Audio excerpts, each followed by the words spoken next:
Welcome to the official 901FC Coaches Show with your host, Pete Pranica. Join Pete as he interviews your 901FC coaches and favorite players and gives you the most in-depth look at the 901FC. Now, let's get to the show. Hello and welcome to the Memphis 901FC podcast. I'm Pete Pranica, one of the television voices of the club on WMC 5.2 Bounce and ESPN+.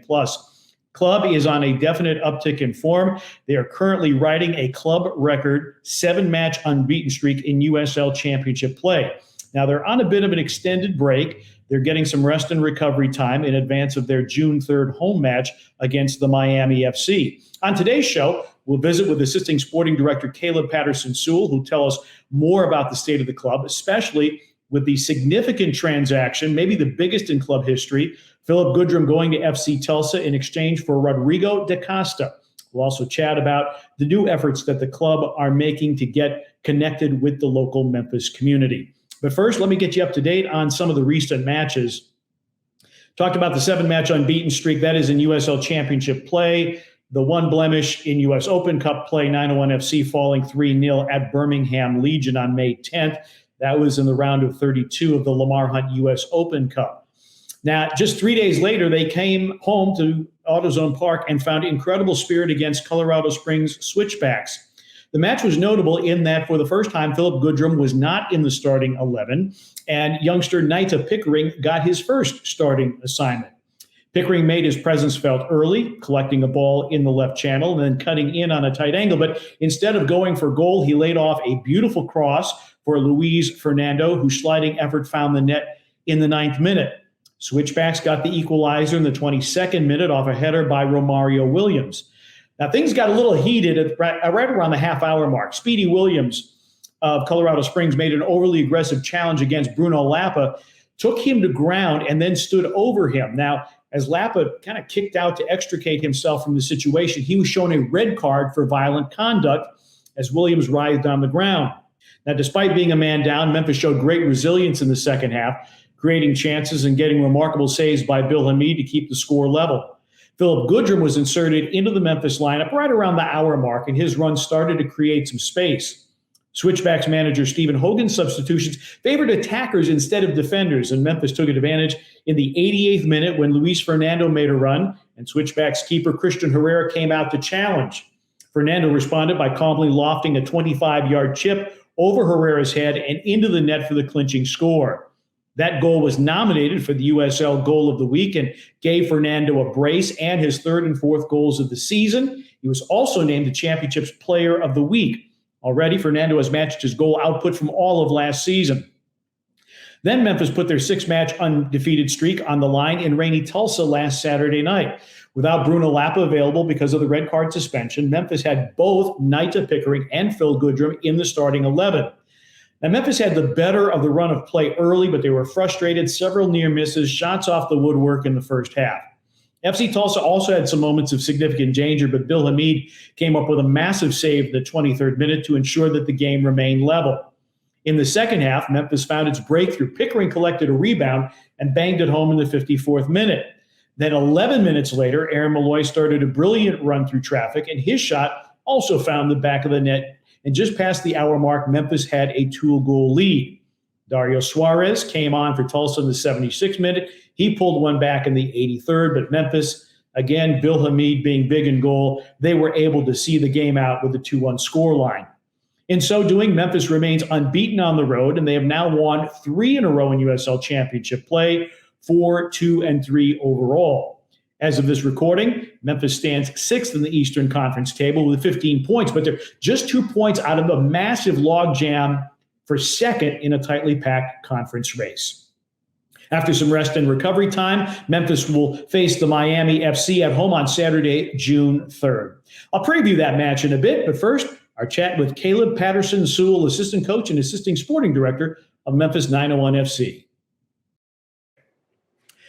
Caleb, a lot of good stuff to talk about. 7-match unbeaten streak. That is a club record. Was it simply a matter of progress and learning under Stephen Glass to get you to this form, or was there like an aha moment where it clicked in? No, I think it's one of those where anytime you have change, especially a change in your style and a change of actions in different positions and those sorts of things, we retained the core, but we definitely have changed how we played. So I think that takes time, patience. You can see where we're going in the preseason. Even in the first two games, if we're honest, it's 10-minute periods, 15-minute period that killed us in both games. Other than that, we were pretty okay. I wouldn't say great, but okay. But then as we've progressed along now, I think there's a clear identity. I think the players understand their roles, what's expected. So I think it's taken a course of time, but nothing that we didn't think wouldn't happen. So we're quite pleased with where we are right now. And I think people forget that Reese Buckmaster missed the first couple of matches. He's one of the best 1v1 defenders in the championship, and he wasn't available. Leston Paul hasn't been available all year, and more on that in a little bit. Obviously, one of the headlines is the deal that you made with FC Tulsa. Philip Goodrum, 22 goals a year ago. None in open play this year. Did get a goal from the spot in the Open Cup victory over Atlanta United. So he goes to Tulsa. Rodrigo DaCosta, who's one of the most gifted playmakers in the championship, holds a whole bunch of records for FC Tulsa, comes to Memphis. Take us through the thought process as to how this transaction got done. Yeah, look, we were approached, and it was something that we had to think about. It's based on what Phil's been doing at the club over his course of time. We're thankful for what he did here at the club as well, and he'd probably be thankful for us giving him the platform. And I think his time was a win-win for him, for us. But in this moment, knowing a little bit about where his thoughts lie for, not just season, but beyond, what does that look like for us? And we're not just making a trade to make a trade. It was one where how does this make us better now? Does it make us better now? What does the business side look like? What does it give us for roster control next year? Is it fair to Phil to have a fresh start? Those sorts of things. So I think ultimately, again, a win all around. Phil gets his fresh start. We get a top player in Rodrigo. He is a finisher. He can score goals. He has scored goals over a period of time. A little bit of change in how we are working up top. But you'll see teams start to sit a little bit deeper against us now. And his sort of movement and the way he can put balls away in the box and link up with the guys behind him, that'll be interesting to see. And we think he's got the attributes to really provide a spark up top and help us stick the ball away. Basically, you have top two chance creators in the championship, because now you add DaCosta to a lineup that includes Aaron Malloy. How do those two guys fit together? How do they link up to make your offense even more dynamic than it already is? Yeah, I think what you're going to find is we think about roster construction, you think about combinations. How does this fit? Is it going to be a good fit? Just because someone is good in another team doesn't mean he's going to be a fit with where we are. But we're looking at him to play as a 9. We think his movement is crucial. And so with that, there's no point having good movement if you don't have people that can feed you the ball. And we've shown already this season, time and time again, we've got a great squad of players. We're dangerous in attack. The final third entries are right up there towards the top of the league. So I think he's going to enjoy playing with those guys. I know they're going to enjoy playing with him. And I think putting that all together should end hopefully with a bucket load of goals, and away we go. Exactly. And one of the other storylines of the recent form is NIGHTE Pickering now getting an opportunity in the starting 11. So tell us how he fits in, because obviously we saw the spectacular bicycle kick last year, and he has been very productive in the 2 starts he's had. So tell us a little bit more about his role vis-a-vis Malloy and DaCosta. Yeah, look, it's one where we went to get him. I remember watching him in a youth tournament and thinking this kid has some really great attributes for a young guy. Can finish with both feet, good in the air, decent pace, good movement. So I think overall he's coming along how we had hoped. I think it's real easy nowadays to take a young player and just throw him in and say, right, there you go, we're playing young players and hope for the best. Or you could be a little bit more responsible and develop them and make sure that when you put them in, they're ready to go. Is this game for his characteristics? Is this game right for him? This year we planned out his development. This isn't just by chance, I wouldn't believe. We're staying behind after training with him a couple days a week. We have his schedule mapped out for the month. His goals are mapped out as to what he needs to improve upon and is he improving? So we're keeping a track and really using our resources that we have to help him along. But most importantly, now he has the opportunity. He's showing that he can play. He can play at this level.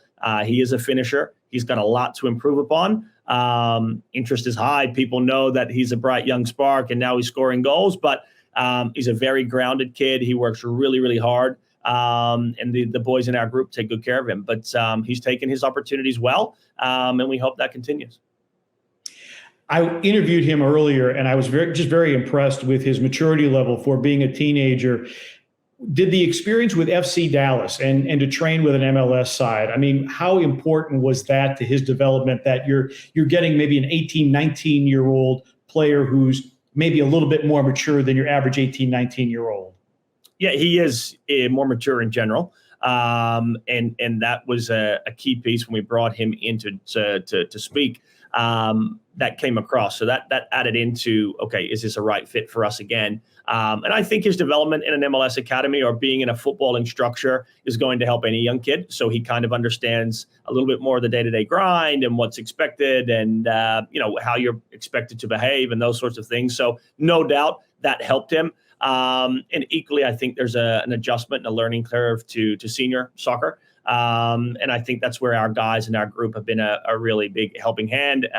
He's living with Jelani this year, and Big Jelani's a great pro, and he knows what it's all about. So there's no nonsense there, and we do that on purpose. It's just, can we put him around leaders and people that can pull him in the right direction? And so far, so good. You talk about great pros. Leston Paul's been here since day one, but he's been sidelined with injury. Can you give us any update on his progress and when we might see him back on the pitch? Yeah, listen, we haven't really set a timeline for him. We are going to be very careful. We're not going to rush him back. He is our leader. He's a big part of what we do and who we are and the DNA of the club. He's been here from day one. And we have the utmost respect for him. So we would love him to be back on the field. He is training, but we're in no rush at the moment. There is no time frame for him at this stage. It's more just when he feels he's ready to take that next step. But hopefully in the next couple of weeks, we can start to see him take the field. He's been on the bench a few times, but if we can get him on the field and going, it's just one more key piece to the puzzle that will give us a push as we kick on with the rest of the year. As we go through the schedule, you have a longer break now. Obviously, you wish that you had moved on in the U.S. Open Cup, but because you haven't, you have a little bit of a break in the schedule. How do you go about managing players' time that they can get some rest and recovery, but that you give them enough training so that there isn't rust when you face the Miami FC on June 3rd? Yeah, listen, that's always the risk is kind of like going away and coming back and you're slow out the gate again. We've trained this week, so we haven't just given them a whole bunch of time off. We've trained hard this week. The boys have been very good, very competitive. So we've made it competitive on purpose. Now they'll get a couple days break. They'll come in. We'll have our normal 4-day build-up, which is what we usually do. Enjoy the weekend with their families and so on, and then have a little refresher and come back. So we hope more than anything it's a mental break. But obviously they're going to be doing some running and bike riding and so on. But when they come back, we expect, again, they're ready to go and kick on for this next part of the season. All right, the Miami FC on June 3rd, you played them down there in South Florida. It was a 1-1 draw. You were beneficiary of an own goal, but your club has so improved in form since then. How do you look at this match with FC Miami coming up? Yeah, look, it's an interesting one. That's where we went away and we got some points down there. It's not an easy place to play. It was sort of raining before and so on, but they've got a very talented squad. But I think what you'll find is most of the time that we prepare, obviously we do look at the opponent, but we focus on ourselves first and foremost, right? So I think you'll expect to see a really good soccer match. They try to be aggressive and get in your face and so on. So we're up for the fight. But equally, I think we're in a good moment of form. If we keep taking care of our business, we'd look for positive results on Saturday night. One of the things that the club is doing in an increased way right now is getting involved in the Memphis community. It's goodwill, it's bringing people to the park, but it's the outreach on the part of the club. Tell us more about what the club specifically is doing to connect with schools, soccer clubs, and the community in general. Yeah, absolutely. I think it starts with the players. As they came in this year, I reached out to them along with the other staff, and we sat down and sort of said, where do you want to be? What makes you tick? How can we get you involved in the community with appearances and connections that mean something to you? So we started there to find out where the players want to get connected and how they want to get involved. So it's a big emphasis for us right now is to get out and get involved. You're probably seeing us out more now than we ever have, to be honest with you. And that isn't just in a soccer setting. We've sent guys out now to schools and reading books and so on. So we want to be role models in this community. We want the guys to connect regardless of where they're at in the community. And now we're getting a lot of people noticing that, reaching out. Can you please get involved? And we will. We just want to make sure that everybody knows that we are soccer players, but we're also role models and we can equally contribute off the field. And that's a big piece to the puzzle here for guys coming into the club now, is to understand this isn't just to turn up and not get involved with the community. We want to be in the grassroots and getting our hands dirty and helping out. And you have a compelling story to tell because you've got such a great core of players and the chemistry among them is palpable. And that's not just because I follow the team all the time. If you're around them for 5 minutes, you know how well they bond together. And earlier today, Rodrigo DaCosta was talking about how his teammates were helping him. Okay, here's where we think you should live. And he's having to make that adjustment. But it's also part of your job and the front office's job to kind of foster this organic chemistry. So what are some of the things that you might do to make a guy new to Memphis like Rodrigo DaCosta feel welcome as part of the club? Yeah, absolutely. I think that's key, is to sit with him and understand them and how can we just be of service to you? It doesn't really matter what we think. It's more what are your needs? His wife Chelsea is also making the move, so it's not just about Rodrigo, it's about families as well. So really we just always bring the players in, sit down with them. What do you need? How can we help you? I jumped in the car with him today and we went around to apartment complexes and so on, and just making sure we spend that time to better understand how we can assist, what his needs are. Same thing on a family level. I spoke with his wife as well, and how can we help you? So these are all key components, and everyone's different. So that's why it doesn't make sense just to have one particular process. It's more just sitting down each time and listening, and then based on that, getting out and helping. And I'm sure our boys will be no more than happy to go and help and hopefully unpack a moving truck or two. So yeah, but no, we're only too happy to help, and he's been great so far. And anything we can do with each player, we'll do. Caleb, thank you so much for the time. Appreciate the information. Thanks, Pete. As of this recording, the Miami FC is just outside the cut line for the playoffs, in ninth in the Eastern Conference after FC Tulsa knocked off Louisville City on Wednesday night. Ironically, it was Philip Goodrum with the match-winning score for FC Tulsa against Lou City. Miami is 2-4-5 in their 11 matches. They've lost their last 3 ahead of this Saturday's home fixture with Orange County Soccer Club. Miami has conceded 9 goals in their last 3 matches, and they've only scored 4 in return. They've twice lost the lead in their last game against San Diego Loyal, with former 901 FC player Elliot Collier, getting an 85th minute match winner. Now, Memphis and Miami met on April the 1st. It was a 1-1 draw. Memphis needed a late own goal by Miami to split the points after Paco Craig found the net in the 13th minute. The match was the very first result for Memphis after absorbing a couple of 3-1 losses in their first 2 matches of the season. Miami is led by former 901 FC striker Kyle Murphy, who has 3 goals in his 6 appearances. Mark Segbers will also be returning to Memphis with a club that is winless on the road this season. Jake McGuire and Adrian Zendejas have split duties in goal. Both keepers have conceded 7 goals, and the club a -1 goal differential. Of note, they've won 2 penalties, and they've converted both. Now, Miami doesn't take a ton of shots, but they do convert on 18% of their chances, which is top 6 in the championship. They're also top 10 in total passes and 11th in passing accuracy. You can see that match between the Miami FC and 901 FC on WMC 5.2 Bounce and ESPN+. Peter Edmiston and Enda Crayon of Christian Brothers University will have the call from AutoZone Park. And that's a wrap for this edition of the Memphis 901 FC podcast. Our thanks to Assisting Sporting Director Caleb Patterson-Sewell for joining us, and our thanks to you for listening. For all of them, I'm Pete Pranica. Thanks so much for listening. So long, and we'll see you on the pitch. Thank you for listening to this episode of the 901 FC Coaches Show. If you enjoyed this episode, leave a rating and a review wherever you download your podcasts. Also, like and subscribe to Bluff City Media's YouTube page. For comprehensive coverage of all things Memphis sports, head over to www.bluffcitymedia.co and find out how you can become an insider. We will see you back here next time.